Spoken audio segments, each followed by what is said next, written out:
발롱도르 후보에 아시아 수비수 최초로 진입한 김민재가 격경사를 맞았습니다. 이번엔 AFC 올해의 아시아 국제선수상을 수상한 것인데요. 피파 올해의 선수처럼 AFC 차원에서 선정하는 상으로 AFC 소속 국가에서 출생한 선수뿐만 아니라 AFC 소속 리그에서 활약하는 외국인 용병까지도 자격이 있습니다. 아시아 리그 선수만 선정하는 올해의 선수상과 해외 리그 선수만 선정하는 올해의 국제선수상 두 부문으로 나눠서 선정을 하는데, 엄연히 아시아 리그가 축구 변방 대우를 받는 현실을 볼 때 사실상 올해의 국제선수상을 수상하는 선수가 그의 AFC 최고의 선수라고 봐도 무방한데요. 김민재가 손흥민에 이어 이번 올해의 국제선수상에 선출돼 2022년 아시아 최고의 선수로 공인받았다고 할 수 있습니다. 전날 발롱도르 후보 선정에 이어 김민재의 수상 소식을 발빠르게 전한 일본 매체는 미토마가 수상을 놓쳤다는 것에 초점을 맞추고 있었는데요. 야후재팬 댓글 반응 살펴봤습니다. 지금은 세계에서 제일 가는 수비수니까 그렇지. 조금 전 반다이크 위치에 지금은 김민재가 있다. 어쩌면 조만간 레알 마드리드에 올지도 모르겠네. 레알 마드리드는 센터백 회춘이 필요하고. 제일까진 아니지. 그게 발롱도르 투표에서 수비수 중 1위라고. 뭐 작년 민재는 압권이었으니까 타당한가? 한국은 손흥민과 민재라는 세계 수준의 선수가 2명 있으니까 층이 두꺼워지면 위협이군요. 감독은 결과만 보면 모리아스 씨가 당연 그닥 전략이 뛰어난 감독이라고는 생각하지 않지만 동기부여를 해주는 사람으로서 우수하고 동시에 선수가 말하는 걸 받아들이는 감독인 것 같다. 한국의 시장가치 순위를 봐도 슬프지 않나? 층이 전혀 두껍지 않다는 걸 알 수 있어.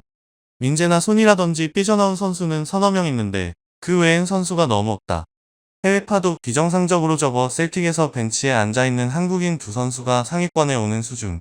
나라 경제로 치면 빈부격차가 상당히 심한 개발도상국과 부유한 사람도 있는 가운데 중산층도 탄탄한 선진국. 누가 싸워서 강한지는 분명해. 비교할 필요는 없지만 굳이 비교하자면 한국은 일본 인구의 거의 3분의 1밖에 안 되거든요. 그 중에서 손흥민이나 김민재 같은 선수가 나오는 게 더 굉장하다 생각하는데요. 일본보다 층이 얇은 건 당연하고 이 인구에 스타가 더 있으면 그냥 축구 강국 아닙니까? 한국인 선수는 병역 플러스 K리그가 고액의 이적료를 부추기니까 유럽 진출이 어렵고 시장 가치를 올리기가 일본인 선수에 비해 월등히 어렵다는 사실이라는 거. 신트트라이던 다테이시 CEO는 일본인은 도전 정신이 강하고 저렴하게 잡히기 때문에 이렇게까지 유럽조가 늘었다. 다만 유럽에서는 한국인이 일본인보다 평가가 위라고 인터뷰에서 명확하게 발언했기 때문에 이것이 현실.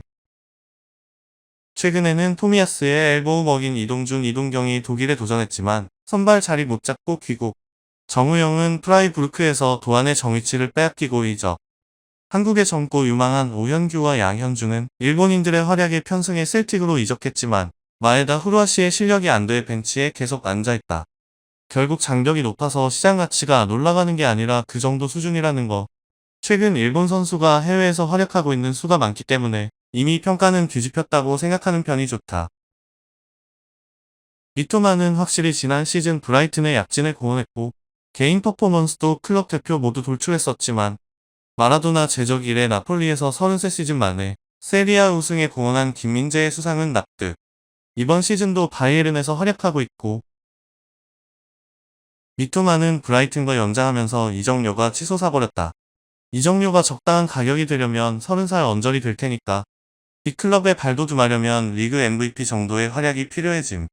왜 연장해버린 거지? 미토마는 수상을 놓쳤다고 하지만 이렇다 할 숫자는 없지 않나? 뭐 브라이튼에서의 공헌은 있다고 해도 현실적으로 아무런 실적이 없다. 이번 시즌에 2자릿수 골 정도 되면 미토마는 좀만 더 골워시 같은 이해하기 쉬운 수치가 있었으면 한국인이 아니라 유럽이나 남미인이었으면 100억엔 가까운 액수가 붙었겠지. 5천만 유로에 살 수 있었던 바이에른은 꽤 득보는 구매였지. 발롱도르에서 아시아인 유일 노미네이트면 당연한 거 아님? 뭐 작년이면 당연한 거 아닌가? 나폴리 김민재면 당연. 분데스리가 센터백 평균 평점 랭킹 11월 1일 현재 1. 훈멜스 7.31 2. 요나탄 타 7.23 3. 민재 7.23 소퍼스코어 3조. 바이에른의 김민재, 리그전 정경기 선발 이어나가는 중. 바이에른은 리그 최소 실점이니 이적 후에도 충분히 활약하고 있어요. 100명 있으면 100명이 김민재 뽑지. 나폴리에서 우승했으니까 그렇지. 손흥민의 부족한 건 타이틀. 아시아든 프리미어리그든 팀으로서의 타이틀을 손에 쥐지 못했어. 이러니 저러니 해도 나폴리 우승의 주 멤버였던 건 큰 어드밴티지였지. 토미야스도 훌륭하지만 역시 김민재는 격이 다름. 틀림없이 세계 최고의 센터백 중 한 명. 별로 토미야스와 비교할 필요도 없고 리그도 다르니까 비교할 수 없음. 김민재가 프리미어리그에서 뛰고 거기다 토미야스보다 활약했다면 납득이지만 일단 토미야스는 주전이 되고 나서가 아니면 안 되지. 일본 매스컴이 토미야스를 치켜세운다고 착각해선 안 돼. 토미야스가 바이에른에 와도 주전이 될 거라곤 도저히 생각할 수 없는데 말이지. 센터백으로는 특히 미토마를 눌렀다라는 글을 써? 스포츠 호치조차도 제일 소굴인가? 안 뽑혔으면 또 시비 거는 반도민족. 훌륭한 선수라고 생각합니다. 한국에는 우수한 선수들이 가득합니다. 피파 랭킹도 상승이 틀림없군요. 미토마 이름이 왜 나오죠? 미토마도 최종 후보 1인이었으니까. 프리미어리그에서 활약하고 나서 말해줘. 리그 수준으로 판단하면 미토마 선수가 뽑힐 거라고 생각했습니다.